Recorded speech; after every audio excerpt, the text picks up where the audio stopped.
tanto jugando suelto como en competición. Tanto si se trata de un rápido 9 hoyos o de un gran 36, tanto si juegas bajo presión o arrasando, siempre das lo mejor de ti. Nuevo fuel de FootJoy. All right, Jordan, take us through the round today. Finished at 5 under. Yeah, I mean, we knew that it was going to be really challenging just hitting balls. You know, whatever it was, 20-mile-an-hour winds, gusting maybe a little higher at times. And it's just really tricky around this place because sometimes down in the trees, you know, you don't feel anything or you feel the opposite. So certainly want to be comfortable before you hit each shot. And I felt like I drove the ball extremely well and driving the ball really well around this place. And I played aggressively too. So I had a lot of wedges, which if you're a little off there, it's obviously a lot better than hitting more club in. So still got to get that putter to heat up. It felt better today. I left quite a few putts short. I think they were slower with the wind, but overall I played a really good round of golf that could have been special.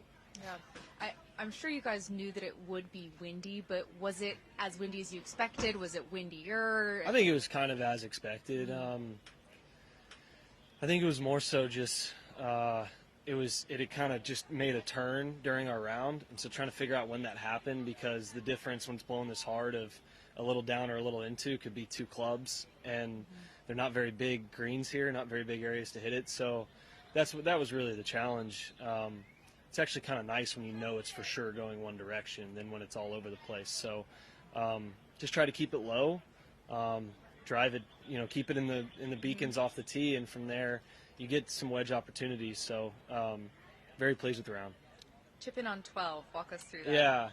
Yeah, I hit it up there just in the best spot, and then got a wedge knocked down, and it wasn't a hard bunker shot, but obviously a bonus for it to go in. So I just you know, right when I hit it, I thought it was good, maybe had enough to get a little past the hole, and it ended up just checking up nicely and rolling right in. So at that time I felt like I was, you know, playing a 3 or 4 under round, and I was only 1 under, and so stealing one back kind of, I think, settled me down, and then I didn't try to force anything coming in. You mentioned putting. What is the key for you to focus on for the next 2 days? Definitely just, I mean, I made good strokes today. Yesterday was kind of the same as the last few weeks, where it wasn't really committed and such, but made really nice strokes today. That's going to be the key, is just, I think, just hitting them a little harder, adjusting the speed, not being afraid of the 3 or 4 footer coming back. So Patrick birdieing his last 4, you know, separates obviously a little from the field, and somebody who's won plenty of golf tournaments. So it's going to be probably a more aggressive mentality over the weekend. How impressive are those last 4 birdies considering the conditions? Yeah, I think 18 is probably the most impressive of the bunch.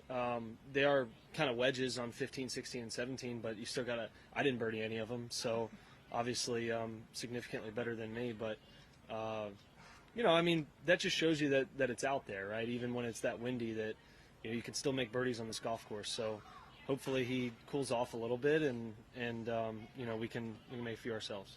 Hey, one more, Jordan. Just conditions like today, how do they challenge some of the things that you've been working on in your swing?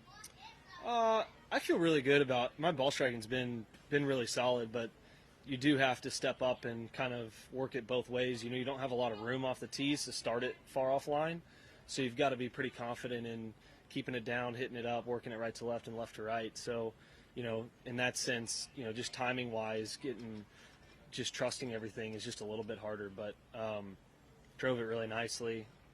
Could be quite a bit sharper with the short irons, and certainly with the putter. Thanks, Jordan. Thanks. Nuevo Pro SL no tiene clavos, pero tiene un agarre increíble. Con una plancha de carbono adicional para optimizar el retorno de energía y un nuevo y moderno diseño, el zapato original de máximo rendimiento sin clavos tiene algunas ventajas importantes.